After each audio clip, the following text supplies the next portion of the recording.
Well, I'm delighted to welcome one of the legends of American motorsport on the eve of the Miami Grand Prix here in the USA. It seems appropriate that one of the sort of forefathers of junior racing, certainly in this country, but a man who made it to Formula One himself and has a storied history in Can-Am, in Trans Am, in SCCA, and all forms of American motorsport. Skip Barber, welcome, and thank you so much for your time. Thank you for having me. Well, let's start with the latest news. Just a week or so ago, you were inducted into the American Hall of Fame for motorsport. Just reflect, if you will, what that means to you. Well, I think maybe not what it means to me, but I think the reason I got in is not normal. I think, an old race driver who doesn't think they were really good? But I didn't have a good enough record to justify getting in. I was fast enough, I think. But this company I started, the Skip Barber Racing School, ended up being the way in, the entrance, if you will, to motorsport in North America for so many people. We thought it would be drivers when we started, and we quickly realized it was drivers and mechanics. And then it became people in administration. I mean, the head of PR for the three major sanctioning bodies at the same time had their first job with Skip Barber. That was a big thing, and that's the school still is going on and it's doing fine as a school. But that big entryway in American racing is missing. That's a problem. We get some kid who wanted to be a mechanic showing up in Connecticut in his rusty Honda Civic that he had driven from North Dakota. Goodness knows how they had maps then, I guess, who really wanted to be a racing mechanic. And that was the way you started as a school mechanic. If you went to an IndyCar team and asked them, they would send them to us. What if you like, inspired you in the first place? Because there's lots of schools now, and there's a lot more interest now in junior programs, whether it be Road to Indy, whether it be FR, F4, other schools as well as Skip Barber, which continues apace. In fact, my cohort, Chris Medland, is currently at Coda today doing the Skip Barber school. So I'll get his take on it. And my other partner also did your school. So yeah, and he's not a racing driver at all. He just did it because he was given it as a birthday present, which is also something I know that a lot of gearheads like. But you were at the top of your game in the mid-70s. Why did you choose, or why did you feel that you wanted to do this? What inspired you to set this up? To do the racing school, you mean? Yeah. This is going to sound awfully stupid. I don't think I had a good reason. I didn't know what I was going to do when I stopped racing. I didn't know when I was stopping racing. And I thought that would be interesting and fun. I didn't know that I could make a living at it, for sure. There were a couple of schools then only. I didn't know anything about them. Jim Russell in Canada and Bob Bondurant. It's just something I kind of wanted to try. I think the real unconscious reason is I thought being a good racing driver was about being a good racing driver, not having a lot of money or having a good engineer.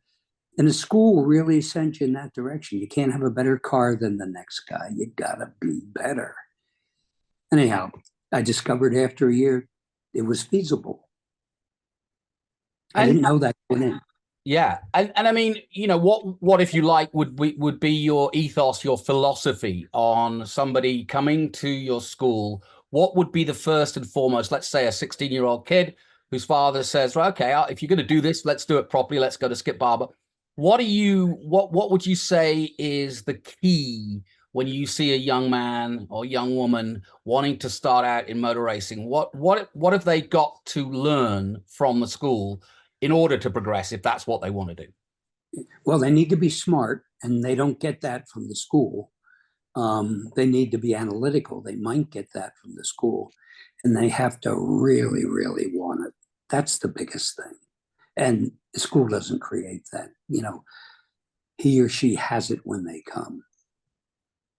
Yeah, and it's interesting. Do you think over the years since the 70s, I always think there's having grown up both in the UK and here in the States, there seems to be, certainly in Formula One terms, a disconnect between getting youngsters. I mean, when you look at who's come through, Sergio Perez, Michael Andretti, Colton Herta, they've all come through at some point, Skip Barber, but that seems it's hard for Americans, it seems, unless they move to Europe, to be considered for Formula One. Was it easier in your day or harder, do you think? Harder, and you had ignorant guys like me. I had a good sports car race in a Lotus 23 against Jim Clark in an identical car. It's my first professional race, and I beat him. And he said afterwards, "See you in England." I didn't know where I didn't know where England was. I mean, that was just kind of not on the radar. And how did you get to Europe? I mean, when did that happen? When did that decision come? It wasn't a decision, and I didn't get there till really late in my career. Do you remember March racing cars? Of course. They were functioning, building an awful lot of cars, a lot of Formula One cars, and they wanted to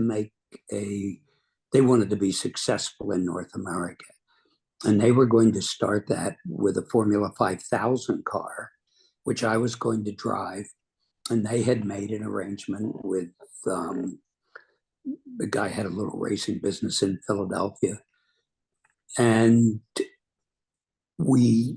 they were a year late with a car. So what they did instead, they said was, well, there's a 3-liter Formula One car in California that Mario Andretti, March, of course, drove for Andy Granatelli. Why don't you use that? That could run in 5,000 then. Why don't you use that while we build the 5-liter car? So I went to California for the first race of the season at Riverside. And I didn't know the car, hadn't driven anything like that, didn't qualify well, but I was up to second, passing the leader by maybe halfway through the first heat, when the guy who was running last, who was having a battle with the guy who was next to last, pulled out the pass, and all 4 of us went rolling down the racetrack. Car destroyed. We got a tub from Frank Williams, but not in time. So March said, no problem. We'll build you a new car. This is 1971. So I sat in Bicester at the Bicester Arms for weeks waiting for them to build the car. And they got it done 2 days before Monaco. And somehow we had gotten into Monaco. That was not easy then. And off we went to, as I sometimes say, set the slowest lap Monaco ever. They had practice on Friday and practice on Saturday, long session each day. The car wasn't ready for Friday. Saturday was the hardest rainstorm I think I'd ever seen. But I decided I would go out and do a lap and see where this tunnel was that I'd heard about. Mario Andretti had a problem on Friday, so he failed to qualify. I think I'm still on the record books for slowest lap ever at Monaco. You would need a grandfather's clock to time that lap. Well, maybe the Prince Albert will come up with a special honor for you, one of the historics as an accolade of the slowest ever. But hey, just to be in that, I mean that you mentioned Jim Clark and many others, but I mean, your career, you're very humble about it, but you really did race the very best racing drivers of the time, and that was partly due to the fact that back then Formula One drivers also raced in sports cars, and right. From Vic Elford to Brian Redmond to Clay Regazzoni to Sam Posey. You did Trans Am, you did all sorts of things, but you never shied away from taking on the very biggest names in the sport and beating them. Why would you shy away? I mean, no, seriously, I wanted that. And I never got it to the extent I wanted. Can I tell you one little story about Yes, this? please. Okay, so that's back when the money, if you will, in Formula One was starting money. It wasn't prize money. Right. And often the team owner would negotiate with whoever. And so there I am at Monaco, total failure. Week later is a race at Hockenheim, and Huschke von Hunstein, I'm sure I pronounced that incorrectly, was the man in charge. And the guy that owned my car said, gee, we'd like to come. I mean, we were always planning on going. We'd like to come. Well, we've heard what the starting money is. I assume you'll pay us the normal starting money. And the guy looked at my car owner, knowing I was a complete wanker. I mean, this two-hour lap or whatever. And so he said to my guy, I'll make you a deal. You finish in the top 6th, and I'll pay you double the normal starting money. Finish below that, I will pay you nothing. And of course, you can imagine what happened. I finished 6th. Nervous for a moment because while running 5th or 6th, there were 2 chicanes at Hockenheim, and I did what you're supposed to, go through the chicane. And Rolf Stammelmann, German in Germany, decided to bypass the chicane and went flying straight down the straightaway, and I was no longer in the top 6. But the Germans sorted that out. It was great. That's a great story. I mentioned that. I mean, you were in a situation like a lot of Americans at the time where we were very privileged to have these international stars coming over. How important do you think in the 70s, 80s, and so on, having that influx of, international stars coming to America helped progress American drivers to get where they wanted? And I'm thinking somebody like Mario, but there are many others.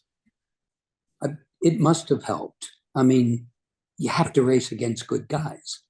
And sadly, the guys that came over from Europe, primarily from England, who weren't a fair representation of English drivers. I mean, they were the best. What a huge incentive to race against those guys.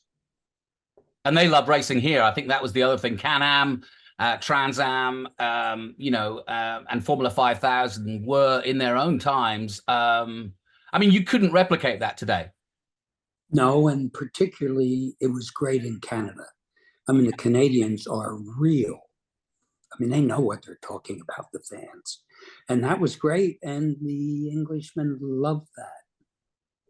No question. Was there one particular driver that you emulated, were in awe of, or I know that's often not in the parlance of many racing drivers because you all believe in yourselves, as you should, because you're risking your life. But was there any one particular driver that stands out to you personally? Mark Donohue. Mm-hmm. Why? He was really good. I don't think I think the European attitude was, well, he knows how to make a car handle well.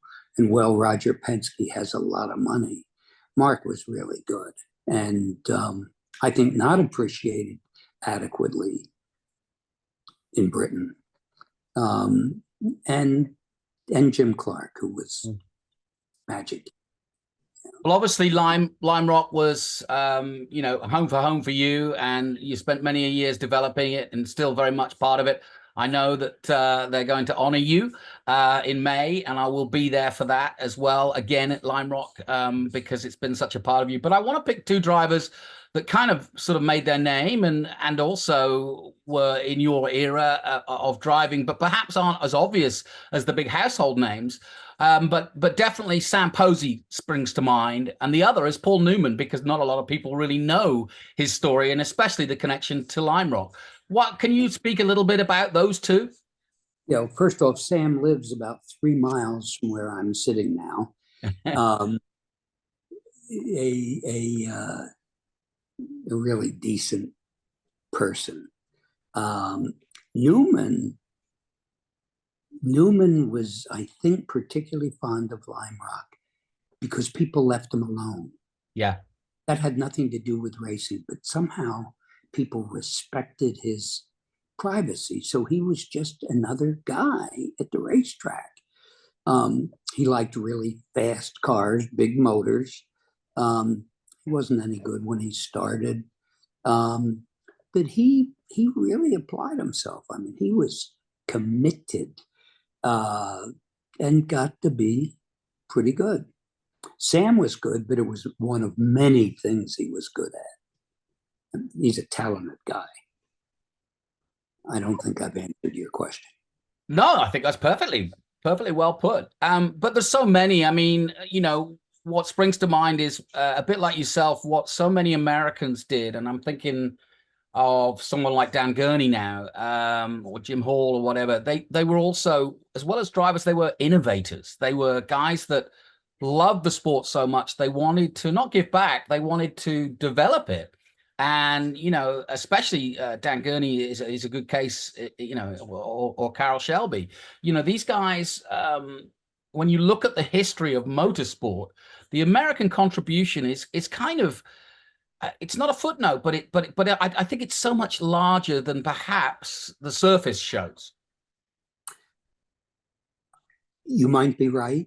And maybe part of that little bit not understanding is the Brits know all Americans are lousy. Seriously. No, they do. And so when somebody comes along like Dan Gurney, they don't see him as representative of a bigger group. He's a freak. It's the attitude towards him. Mario, no, he's not American. He's an Italian. Would be the attitude there. And Jim Hall, who was truly an innovative guy, well, he's got a lot of money. I mean, there's just no respect. Mark Donahue wasn't really respected. Interesting. What about Phil Hill? Did he? Surely he must have gained the respect, given he won a world championship. One would think he was a bit before my time. I got to know him when his kid raced in the school race series at the same time that Dan Gurney's boy did. Somebody else who was in Formula One. I just realized something interesting. They sure look down on Americans, but when they have sons who want to be racing drivers, they send them to America. Yeah, good point. I mean, that was the case. I mean, name any good British racing driver who had a son, and I bet he went to the school. Yeah, I bet you're absolutely right.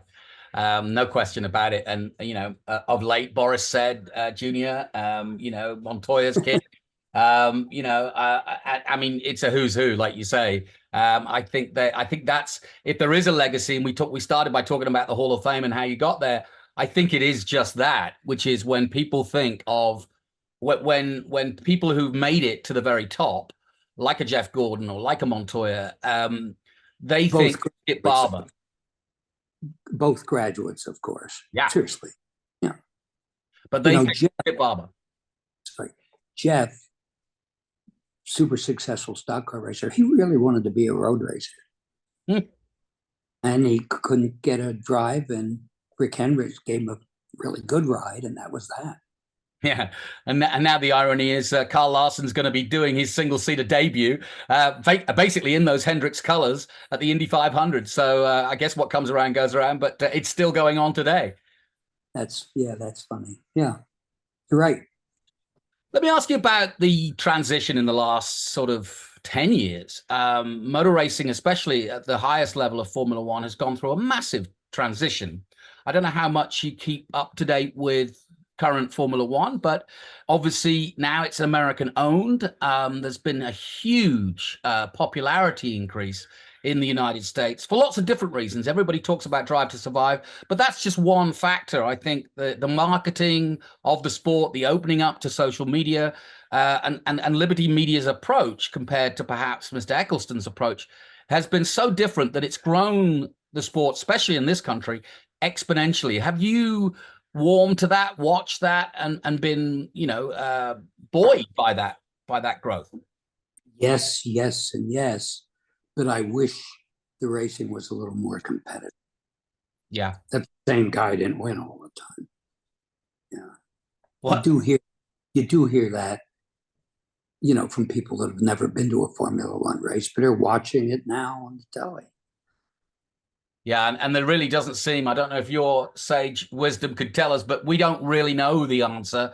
Motor racing is about that. Everybody belies the fact that when Mercedes have that domination, or Ferrari or Williams back in the 90s, there seems to be a time where all the stars align and they have that patch. But like you say, it's not good for the growth when just one guy's winning every weekend. Yeah, and this is a bit extreme right now. Yeah. I mean, you look at the last 2 years. Yeah. Yeah. What do you think then, talking of the politics or talking of current Formula One, what do you think of Mario and Michael's, another graduate, bid to try and get into Formula One? And why do you think there's been such a huge, not opposition, but they seem to have made it as hard as they possibly can? For the Andrettis, you mean? Yeah. Yeah. I happened to be standing beside Mario last weekend while we were waiting for this Hall of Fame announcement to be made. One, I like him. Mm-hmm. Two, he is a real racer in every sense of the word. I mean, obviously he could drive, but it is his life. And I think he's too optimistic about that it's going to work out okay. He thinks the American Justice Department,